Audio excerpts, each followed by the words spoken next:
किसी को कोई क्वेश्चन होगा तो आप लोग पूछ सकते हैं कभी भी, उसमें दिक्कत नहीं है। देखिए अभी आपको मनी बिल के बारे में बता, देखिए मनी बिल थोड़ा टेक्निकल है, अगर अब फिर भी आपको अगर समझ में नहीं होगा तो पूछ सकते हैं, ठीक है। दूसरा होता है प्रधानमंत्री का जो चयन होता है, आपको पता है कि लोकसभा के माध्यम से होता है। ये प्रधानमंत्री के हमारे यहाँ पे प्रधानमंत्री का मतलब होता है मंत्री मंत्रिमंडल या कैबिनेट जिसे कहा जाता है। क्योंकि आप लोग जानते हैं कि हमारे यहाँ पे वेस्ट मिनिस्टर मॉडल कहते हैं। तो प्रधानमंत्री क्या होता है, मंत्रियों में प्रधान होता है। समझिएगा, सरकार में प्रधान नहीं होता है, मंत्रियों में प्रधान होता है।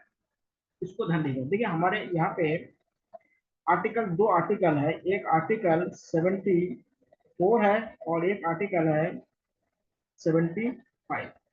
74 ये बताता है कि हमारे यहाँ पे जो प्रशासनिक कार्य की जाएगी वो मंत्रिमंडल के सलाह पर राष्ट्रपति करेंगे, या मंत्रिमंडल कह सकते हैं, या इसको मंत्री परिषद कह सकते हैं।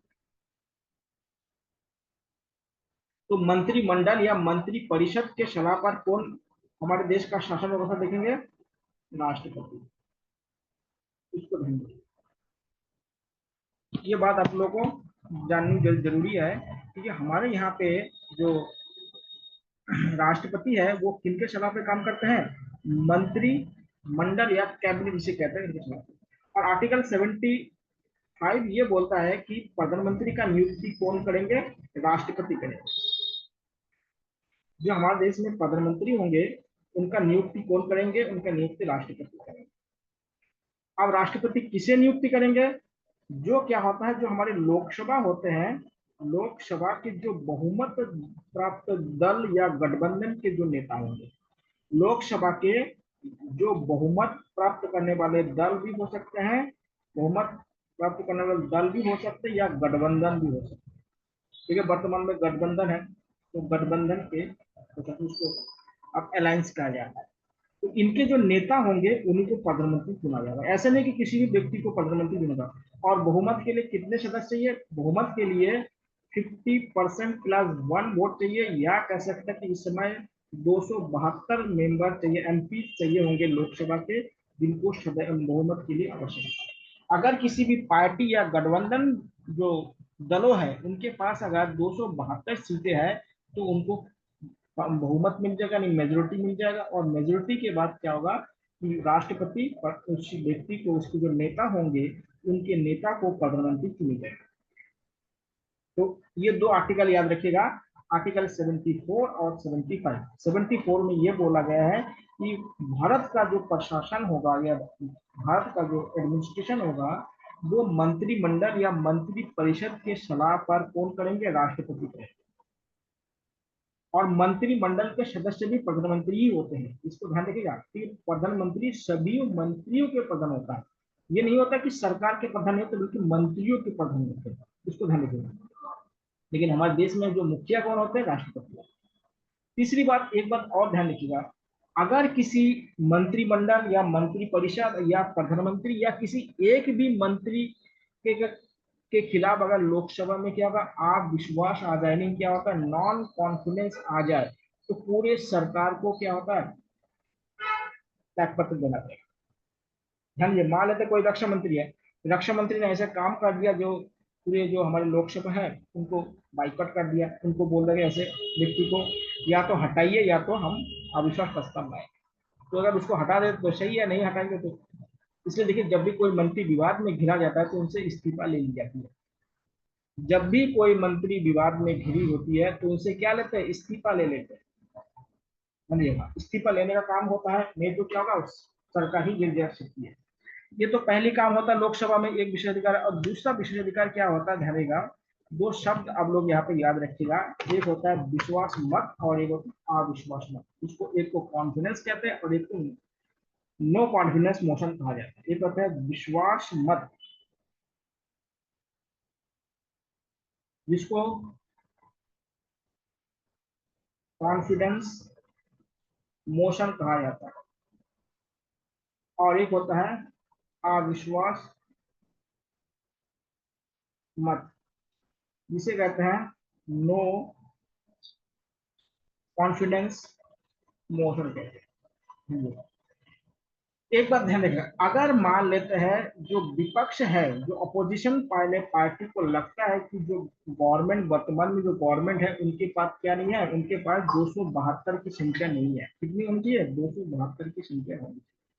इसको मैजिक नंबर भी कहा जाता है, क्योंकि जिनके पास ये नंबर होंगे वो गवर्नमेंट बनाएगी। तो अगर मान लो इसको मैजिक नंबर मान के चलते हैं, इसको क्या कहते हैं? Magic number.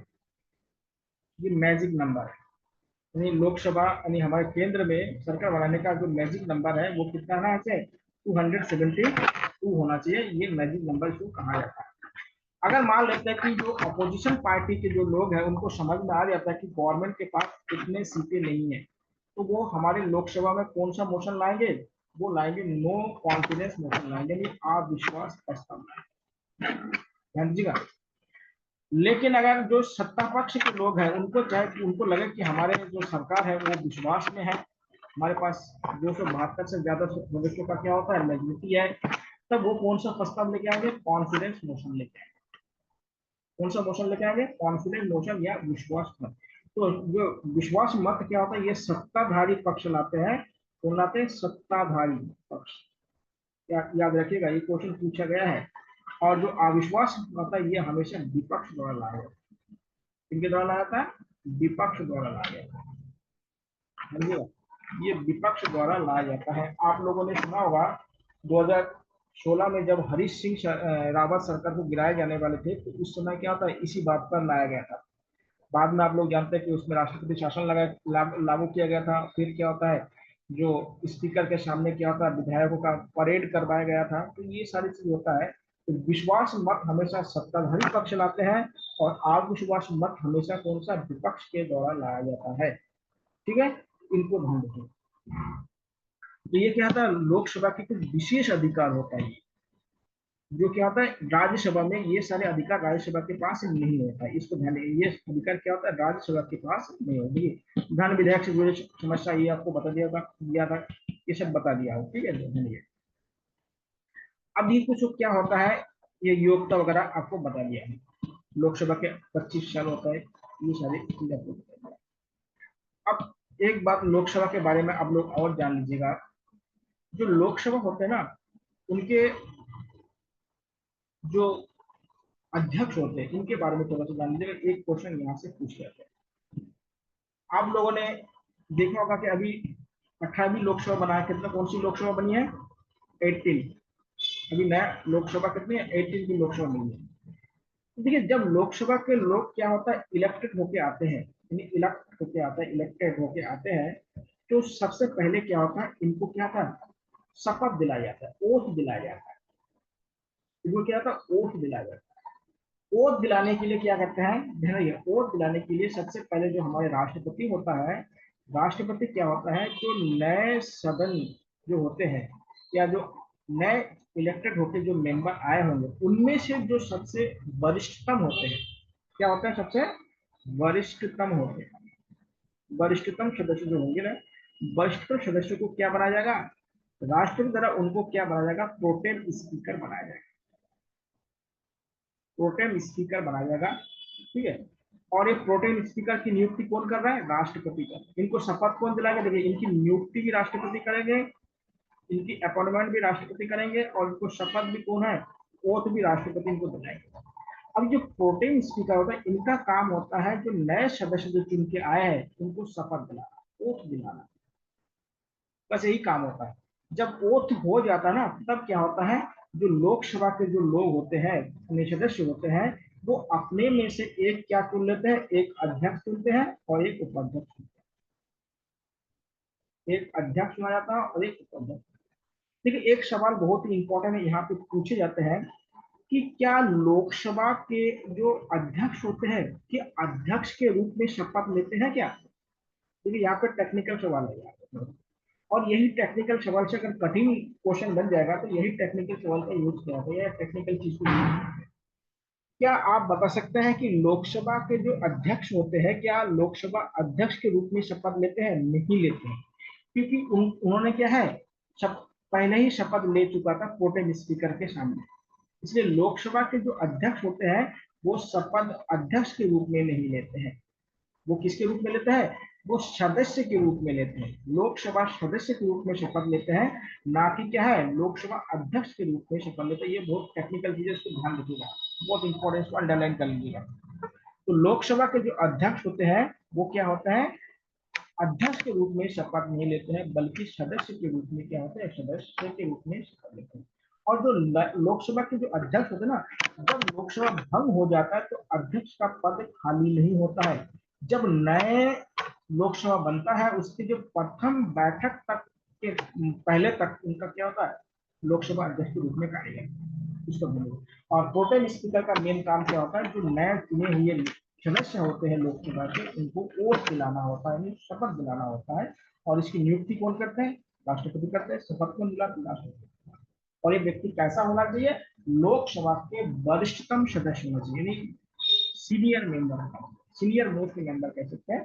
तो सीनियर मोस्ट मेंबर जो होंगे वो क्या होंगे, आपके प्रोटेम स्पीकर बन सकते हैं। वो क्या बन सकते हैं? प्रोटेम स्पीकर बन सकते हैं।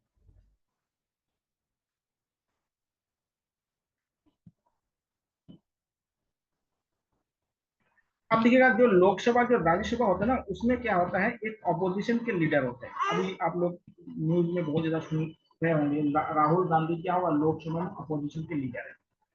चलिए, लीडर ऑफ अपोजिशन से कहते हैं, एलओपी से कहते हैं, लीडर ऑफ अपोजिशन कहते हैं। चलिए, उसे क्या आता है, लीडर ऑफ अपोजिशन कहा जाता है।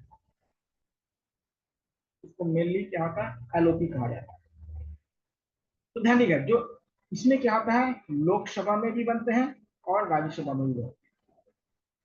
अगर मान लेते लोकसभा है और राज्यसभा है, इनके सदस्य कितने हैं?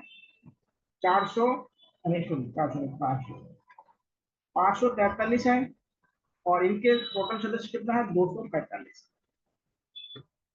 इनके 10% अगर किसी भी पार्टी को सीटें मिलती है, इनके 10% अगर किसी भी पार्टी के पास अगर राज्यसभा या लोकसभा की सीटें होनी चाहिए, तब वो क्या होगा, एलओपी बनेंगे। तो देखिए, इससे पहले लोकसभा में क्या था, कांग्रेस के पास 10% नहीं था। मतलब दो जो 16वीं और 17वीं जो लोकसभा था, तो कांग्रेस के पास क्या है, लगभग 10% का मतलब होता है लगभग 54-55 सदस्य होना चाहिए। तो वो नहीं था, इसलिए एलओपी नहीं बना। अभी कांग्रेस के पास कितना है, 99 सदस्य है। अभी देखिएगा, लोकसभा में जो अपोजिशन के जो लीडर होता है वो राहुल गांधी है। लोकसभा अपोजिशन के लीडर कौन है? राहुल गांधी। और राज्यसभा में कौन है? मल्लिकार्जुन खड़गे। खड़गे। तो मल्लिकार्जुन खड़गे कौन है? ये राज्यसभा में लीडर ऑफ अपोजिशन है, और लोकसभा में कौन है? राहुल गांधी। अब ये लीडर ऑफ अपोजिशन इतना इंपॉर्टेंट क्यों होता है? देखिएगा, हम लोगों ने ब्रिटेन से संसदीय व्यवस्था लिया है। तो जो लोकसभा में जो लीडर ऑफ अपोजिशन होता है, विपक्ष के जो नेता होता है, उसको शैडो प्रधानमंत्री कहा जाता है, शैडो प्राइम मिनिस्टर कहा जाता है। यानी कभी भी अगर जो सत्ताधारी पक्ष है वो अगर अपना विश्वास सदन में खो देता है, जिसे कॉन्फिडेंस मोशन कहते हैं, खो देता है, तो जो विपक्ष के जो एलओपी होते हैं वो क्या होता है, नए प्रधानमंत्री के रूप में शपथ लेते हैं। ये ब्रिटेन में होता है। इसलिए हमारे जो भी संसदीय व्यवस्था होता है उसमें अपोजिशन बहुत जरूरी होता है। अभी आप कहते हैं कि अपोजिशन होना बहुत जरूरी है, और सशक्त जितना ज्यादा होगा, सरकार पर काउंटर बैलेंस उतना ज्यादा करेंगे, तो शासन व्यवस्था क्या होता है, तानाशाही नहीं होगा। तो लीडर ऑफ अपोजिशन कौन है? राहुल गांधी। बनने के लिए कितना परसेंट चाहिए? जो लोकसभा के सदस्य होंगे उनके 10% होना चाहिए, राज्यसभा में उसके 10% होना चाहिए, क्योंकि मिनिमम इतना सदस्य उस पार्टी के पास होना चाहिए। दूसरी बात है, जो भी एलओपी बनेगा उसको क्या है, कैबिनेट मंत्री का दर्जा दिया जाता है। इसका दर्जा दिया जाता है कैबिनेट मंत्री का। उसको कैबिनेट मंत्री का दर्जा दी जाएगी, ध्यान रखिएगा। जो भी एलओपी बनेगा उनको कैबिनेट मंत्री का दर्जा दिया। जैसे राहुल गांधी बने हैं तो राहुल गांधी को जो कैबिनेट मंत्री है, जैसे राजनाथ सिंह हो गया और बाकी जितने भी कैबिनेट मंत्री है, उनके बराबर की सुविधाएं दी जाएगी, उसको उनका घर मिलेगा, उतना सुविधाएं मिलेगा, उसको ऑफिस मिलेगा, सब कुछ मिलेगा। हाँ जी का तो लीडर ऑफ अपोजिशन क्या होता है, कैबिनेट मिनिस्टर के बराबर उनकी उसको क्या मिलता है, सुविधाएं मिलती है। इसको आप लोग ढूंढिएगा। और एलओपी बनने के लिए क्या चाहिए, 10% सीटें होनी चाहिए। चाहे लोकसभा हो उसके लिए 10% होना चाहिए, और राज्यसभा हो उसके लिए 10% सीटें होना चाहिए। कौन कौन वर्तमान में है वो भी आपको बता दिया है। तो ये भी क्या है, बहुत इंपॉर्टेंट है। यहाँ पे एक चीज और समझिएगा, कोरम। सदन में एक होता है कोरम, जिसको गणपूर्ति कहा जाता है। कोरम को क्या कहते हैं, गणपूर्ति कहा जाता है। ठीक, ये क्या होता है पहले समझिए। जैसे मान लेते हैं हम लोग 6 लोग हैं, और हमने नियम बना दिया हो दिए कि जब तक 2 लोग नहीं ज्वाइन करेंगे उस दिन क्लास नहीं होगी। तो हमारा यहाँ पे कोरम कितना हो गया, 2 हो गया। कोरम कितना हो गया, 2 हो गया। अब इसका परसेंटेज निकाल दीजिए, तो 33 लगभग परसेंटेज इसमें। तो 33% सदस्य जब तक नहीं होगा तब तक क्या होता है, हमारी क्लास स्टार्ट नहीं होगी। तो लोकसभा और राज्यसभा के लिए भी क्या होता है, जो सदन होता है उसको चलाने के लिए कोरम पूर्ति होना चाहिए। तो उसका ये भी क्या, 10% होना चाहिए। लोकसभा में भी 10% होना चाहिए, और राज्यसभा में भी 10%। जब तक 10% सदस्य हाउस में नहीं होंगे तो क्या होगा, सदन नहीं चलेगी। ध्यान दीजिएगा, जब तक 10% नहीं होंगे तो तब तक क्या होगा, सदन नहीं चलेगी। इसको कोरम कहते हैं या गणपूर्ति कहा जाता है। कोरम या गणपूर्ति कहा जाता है। इस नोट में पूरा सब कुछ दे रखा हूँ, उसको ध्यान दीजिएगा। तो कोरम क्या होता है या गणपूर्ति क्या होता है, सदन को संचालित करने के लिए न्यूनतम सदस्यों की संख्या होनी चाहिए। उसको क्या होगा, टोटल सदस्य के 10% होना चाहिए। तो टोटल सदस्य के 10% अगर नहीं हाउस में है, चाहे लोकसभा हो चाहे राज्यसभा में, तो उस दिन क्या होगा, राज्यसभा या लोकसभा की कार्रवाई स्थगित हो जाएगी। क्या हो जाएगी, स्थगित हो जाएगी। इसको ध्यान रखिएगा।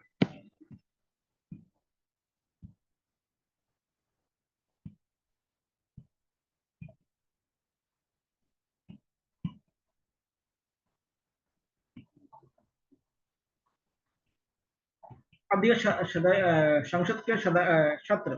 ठीक है, आपको पता है कि हमारे यहाँ पे जो संसद है उसमें 3 सत्र होते हैं। सत्र कितने होते हैं, 3 सत्र। सत्र का मतलब होता है सेशन। ठीक है, सेशन होता है हमारे यहाँ पे 3 सेशन होता है।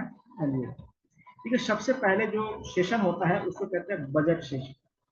उसको बजट सत्र कहा जाता है, बजट सत्र, जो सबसे लंबा होता है। सबसे लंबा सत्र होता है, लॉन्ग सेशन होता है। दूसरा होता है आपका मानसून सत्र होता है। मान अभी देखिए चल रहा था बीच में, वो क्या था, मानसून सत्र होता है। और तीसरा होता है शीतकालीन या विंटर सेशन इसे कहते हैं। शीतकालीन सत्र इसे कहते हैं।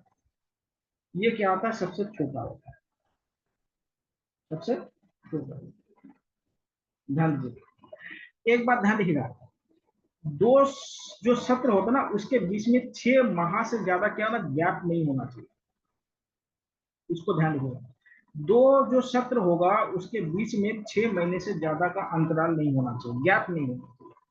तो हमारे यहाँ पे बजट सत्र क्या होता है, सबसे लंबा सत्र होता है। फिर मानसून सत्र होता है जो मेनली जुलाई में शुरू होता है और अगस्त तक चलती है। और जो विंटर सेशन जिसको शीतकालीन सेशन कहते हैं, ये क्या होता है, नवंबर दिसंबर में होता है, सबसे छोटा होता है। और जनवरी से शुरू होता है आपका बजट सत्र।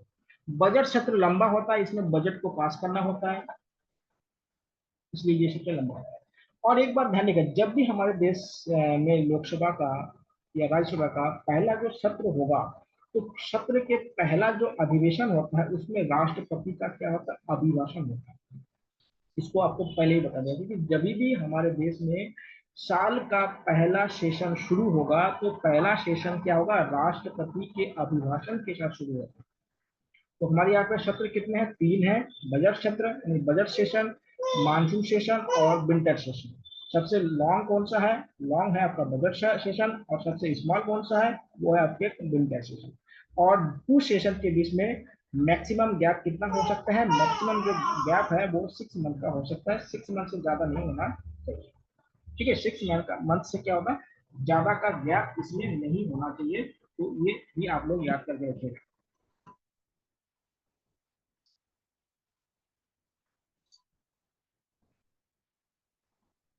देखिए सत्र के बारे में सब कुछ सबको लिखा लिखा हुआ है। अब देखिए सत्र के बाद में क्या होता है, पहले इसको भी समझ लीजिएगा। ठीक है, सत्र में सबसे इंपॉर्टेंट होता है स्थगन। स्थगन को कहते हैं एडजर्नमेंट, एडजर्नमेंट कहते हैं। ठीक है, समझ लीजिएगा।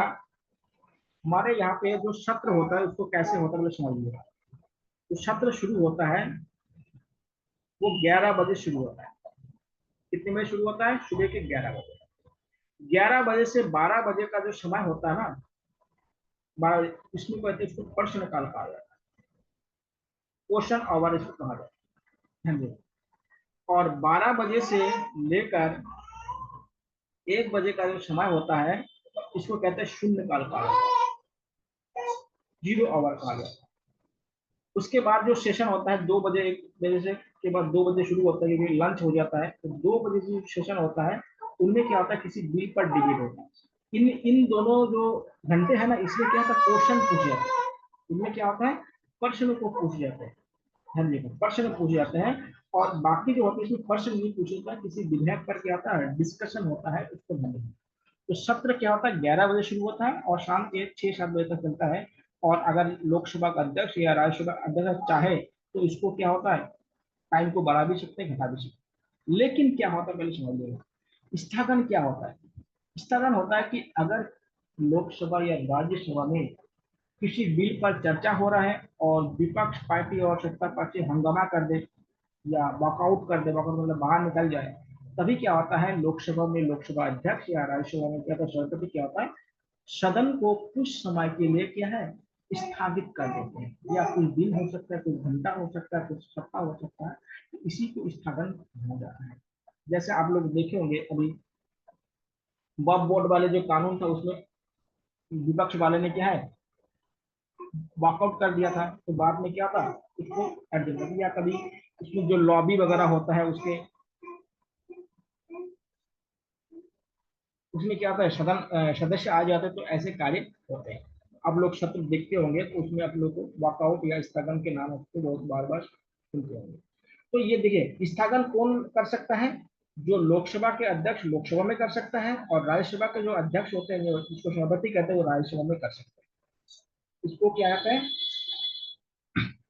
स्थगन कहते हैं, अर्जन कहते हैं। और 1 घंटे में हो सकता है, दिन में हो सकता है, और वीक में ये किया जा सकता है। उसके बाद होता है एक सत्र आवासन होता है, यानी सत्र को ही समाप्त कर देना। यानी सत्र का मतलब जैसे अभी आपको पता ना कि जैसे बजट सत्र हो गया, मानसून सत्र हो गया, और क्या है आपका विंटर सेशन हो गया।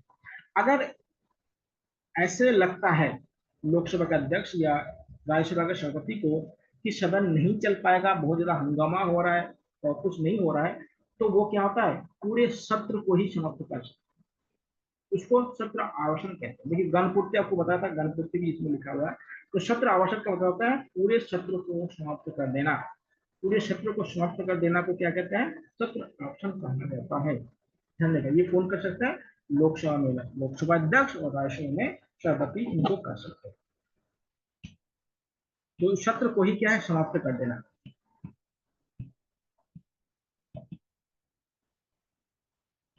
फिर संयुक्त अधिवेशन के बारे में भी आपको बता दिया था।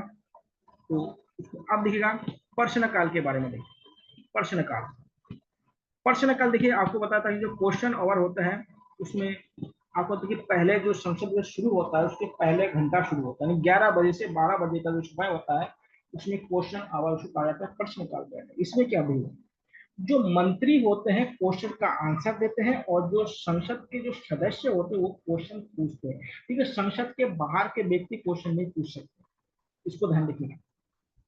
एक बात हमेशा ध्यान रखिएगा, जो भी प्रश्न पूछेंगे वो संसद के सदस्य ही पूछेंगे, और जो आंसर देंगे वो मंत्री देंगे। जो संबंधित जो मंत्रालय होंगे उस संबंधित मंत्रालय के मंत्री उसका आंसर देंगे। अगर रक्षा मंत्रालय से कोई सवाल पूछे तो रक्षा मंत्री देंगे, कोई गृह मंत्रालय से सवाल पूछे तो गृह मंत्री उसका क्या होगा, आंसर देंगे, उसका क्या होगा, सोल्यूशन का सॉल्यूशन। और जो प्रश्न होते हैं ये 3 प्रकार के होते हैं। कितने प्रकार के होते हैं, 3 प्रकार के होते हैं। एक होता है स्टार्ड क्वेश्चन, एक होता है अनस्टार्ड क्वेश्चन और एक होता है अल्प सूचना वाले क्वेश्चन होता है। तो हम लोग पहले देखते हैं कि पहले कैसे कैसे शब्द होते हैं। पहला होगा तारांकित प्रश्न होते हैं। लेकिन ये जो तारांकित प्रश्न होता है या जो स्टार लगे होते हैं, इसमें क्या होता है, स्टार लगे होते हैं, तो स्टार लगे हुए जो क्वेश्चन होता है, इनका जो जवाब दिया जाता है वो ओरल दिया जाता है, मौखिक रूप से जवाब दिया जाता है। और इसमें क्या होता है, सप्लीमेंट्री क्वेश्चन पूछे जाते हैं, यानी पूरा प्रश्न पूछे जाते, सप्लीमेंट्री क्वेश्चन, एक क्वेश्चन के पीछे दूसरा क्वेश्चन पूछे जा सकते हैं, इसको ध्यान दें। तो और ये क्या होता है, ये हरे रंग के कागज में छपे जाते हैं, ये क्वेश्चन पूछे जा सकते हैं। यूपीएससी में यही क्वेश्चन पूछे गए थे कि जो स्तर वाले क्वेश्चन है वो किस रंग के पेपर में पूछे जाते हैं, तो हरे रंग के पेपर में पूछे जाते हैं। तो ये मौखिक दिया जाता है और ये जो क्या है, सप्लीमेंट्री क्वेश्चन पूछे जा सकते हैं, इसको ध्यान। देखिए ये ऐसा नहीं है कि आज ही क्वेश्चन पूछ दिया और मंत्री आज ही जवाब देंगे, ऐसे नहीं होता है। कम से कम 1-2 महीने पहले क्वेश्चन पूछना होता है, फिर उसको क्या होता है, 1-2 महीने बाद क्या होता है, उनका जवाब दिया जाता है। ध्यान दीजिएगा, ऐसे नहीं कि आज ही सवाल कर लिया, क्योंकि मंत्री को कितना पता थोड़ा होता है। मंत्री क्या होता है कि जो उनके सचिव वगैरह होते हैं, आईएएस ऑफिसर होते हैं, उनसे सलाह लेके क्या होता है, ये क्वेश्चन को तैयार करके फिर आते हैं। दूसरा होता है अतारांकित प्रश्न, जिसको कहते हैं अनस्टार्ड क्वेश्चन होता है। ये क्या होता है, ये हमेशा लिखित होता है, रिटर्न में दिया जाता है।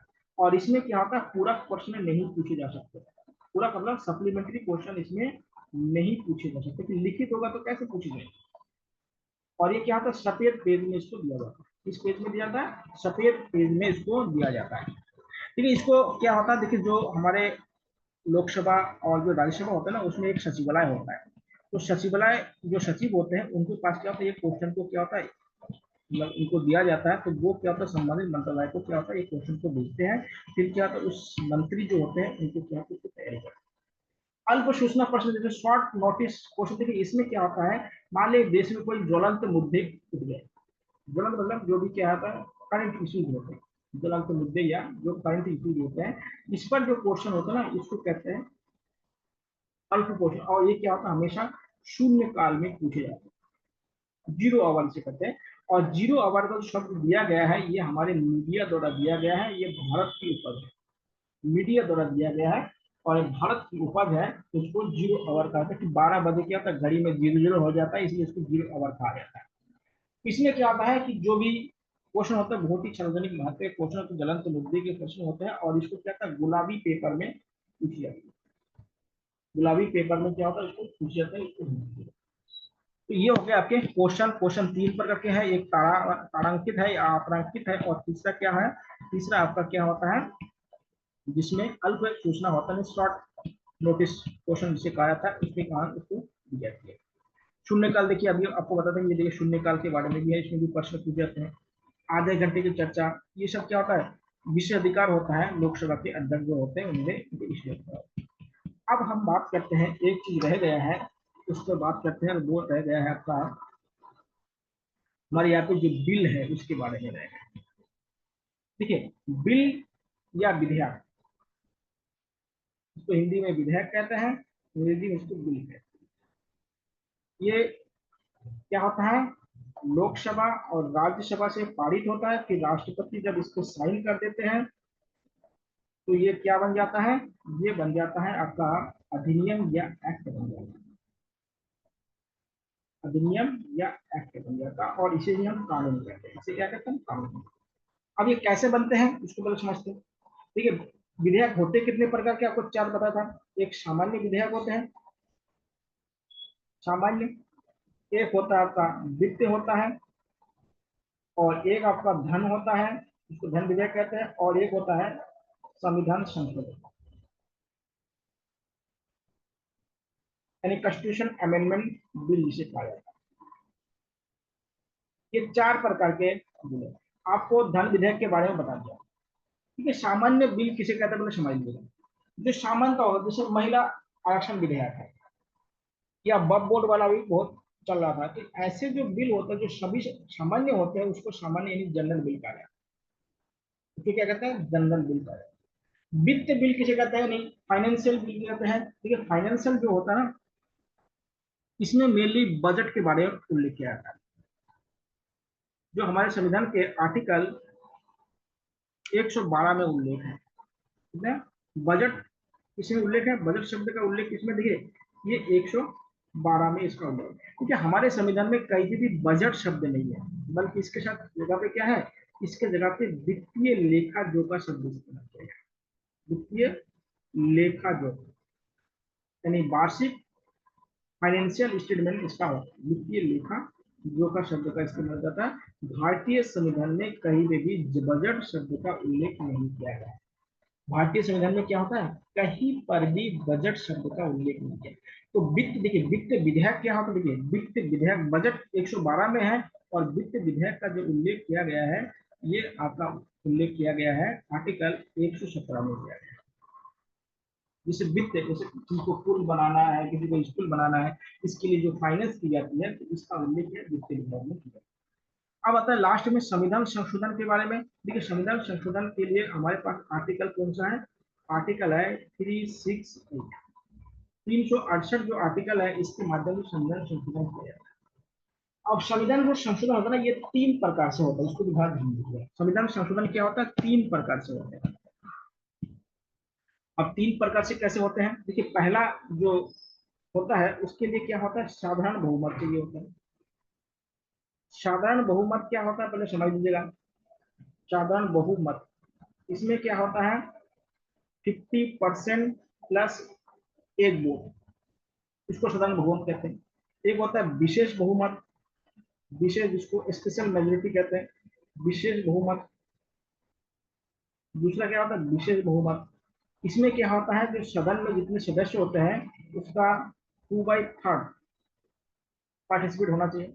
और तीसरा होता है विशेष बहुमत, बहुमत, बहुमत प्लस आधे राज्य से अधिक का सहयोग, आधे से अधिक राज्य की सहमति। ठीक है, इसका बढ़िया एग्जांपल है जीएसटी। जब जीएसटी लागू किया गया था तो इस बहुमत का इस्तेमाल किया गया। देखिए जो अधिकतर जो बिल होता है वो साधारण बहुमत से पारित होता है। जो बिल थोड़ा सा ज्यादा इंपॉर्टेंट होता है उसके लिए विशेष बहुमत की आवश्यकता। जैसे आप लोग सुनते हैं ना, यूसीसी में बदलाव करना है, नहीं कॉमन सिविल कोड में अगर बदलाव करना होगा तो उसके लिए विशेष बहुमत। विशेष बहुमत में क्या होता है कि जो सदन में जो जितने सदस्य होते हैं उनका 2/3 बहुमत से वो बिल पास होना है, उसे कहते हैं विशेष बहुमत। उसके बाद विशेष बहुमत और आधे से अधिक राज्य की सहमति, इसको कहते हैं। क्योंकि जैसे जीएसटी ना, जीएसटी केवल एक राज्य के लिए नहीं है ना, केंद्र सरकार है, उसमें राज्य सरकार का भी पार्टिसिपेट है। इसलिए ऐसे जो बिल होता है उसमें आधे से अधिक राज्य की सहमति भी जरूरी होता है। तो ये क्या होता है, जो संविधान संशोधन होता है वो 3 प्रकार से होता है, साधारण बहुमत से होता है, विशेष बहुमत से होता है, विशेष बहुमत प्लस आधे से अधिक राज्य की सहमति जरूरी है। तो ये क्वेश्चन अगर बहुत टाइट बन जाता है तो ये तीसरा नंबर जो होता है ना जीएसटी जहाँ पे लिखा हुआ इसको क्वेश्चन पूछ सकते हैं। तो इसी प्रकार से क्या होता है, हमारे यहाँ पे बिल कितने प्रकार के हैं, बिल हमारे यहाँ पे 4 प्रकार के हैं। सामान्य बिल है, वित्त विधेयक है, धन विधेयक है, और संविधान संशोधन विधेयक। इसको क्या होता है, अलग अलग समय में इसको पारित की जाती है और संसद इसको अलग अलग रूप से इसको अब आते हैं, एक होता है हमारे जो लोकसभा अध्यक्ष होते हैं और जो राज्यसभा अध्यक्ष होते हैं उनको एक विशेष अधिकार होता है। ठीक है, जो लोकसभा अध्यक्ष होते हैं और जो राज्यसभा अध्यक्ष होते हैं, ये जब वो क्या होता है, सदन की अध्यक्षता करते हैं ना, तो उनको वोट देने का अधिकार नहीं है। आप लोग जानते हैं कि सदन में क्या होता है, कोई बिल होता है उसमें बहस होता है, डिस्कशन होता है, फिर उसमें वोटिंग होता है। तो जो हमारे यहाँ पे लोकसभा अध्यक्ष होते हैं, लोकसभा अध्यक्ष, और राज्यसभा में क्या होता है, सभापति, इनको सामान्यतः क्या होता है, मत देने का अधिकार नहीं होता। लेकिन अगर किसी विधेयक जो है, चाहे वो लोकसभा हो चाहे राज्यसभा में, ये बराबर हो जाए, यानी सत्ता पक्ष और विपक्ष के क्या होता है, वोट बराबर हो जाए, तभी ये लोकसभा में क्या है, लोकसभा के जो अध्यक्ष होंगे वो क्या करेंगे, लोकसभा में क्या होता है, अपना वोट दे सकते। और सभापति क्या होता है, ये अपना वोट क्या है राज्यसभा में दे सकता है, ये राज्यसभा में दे सकता है और ये लोकसभा में दे सकता है। तभी दे सकते हैं जब क्या होगा, कोई विधेयक बराबर वोटिंग में आ जाए। मान ले इधर भी 270 आ गया और इधर भी 270 हो गया, और इस वोट को क्या कहते हैं, निर्णायक मत कहा जाता है। इस वोट को क्या कहते हैं, निर्णायक मत कहा जाता है, या कास्टिंग वोट कहते हैं, कहते हैं कास्टिंग वोट कहा जाता है।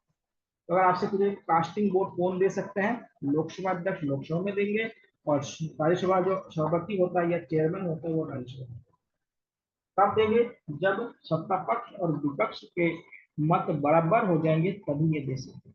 जब दोनों अगर बराबर नहीं होंगे तब नहीं दे सकते। ठीक है, तो इसको भी ध्यान देगा कि निर्णायक मत क्या होता है। निर्णायक मत ऐसा होता है जब लोकसभा में या राज्यसभा में ट्राई हो जाए, ट्राई मतलब बराबर आ जाए, तब लोकसभा अध्यक्ष लोकसभा में और राज्यसभा के जो सभापति है वो राज्यसभा में अपना कास्टिंग वोट दे सकते हैं। कास्टिंग वोट क्या कर सकते हैं, दे सकते हैं। तो इस प्रकार से आपका लोकसभा के जितने भी इंपॉर्टेंट पॉइंट है आप लोगों के साथ डिस्कस कर लिया हूँ। फिर भी आप लोगों का कोई क्वेश्चन बनता है, मुझे नहीं लगता इससे बाहर कोई क्वेश्चन पूछे जाएंगे, फिर भी कोई क्वेश्चन अगर है वो आप लोग पूछ सकते हैं।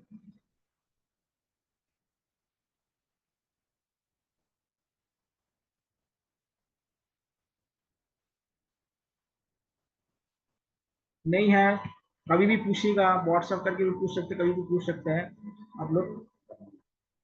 ठीक है, पूछ लीजिएगा। अगर नहीं पूछना है तो आज यहीं पे क्लास खत्म करते हैं, फिर आप लोगों को कल से मिलते हैं। ठीक है, आप लोगों को गुड नाइट।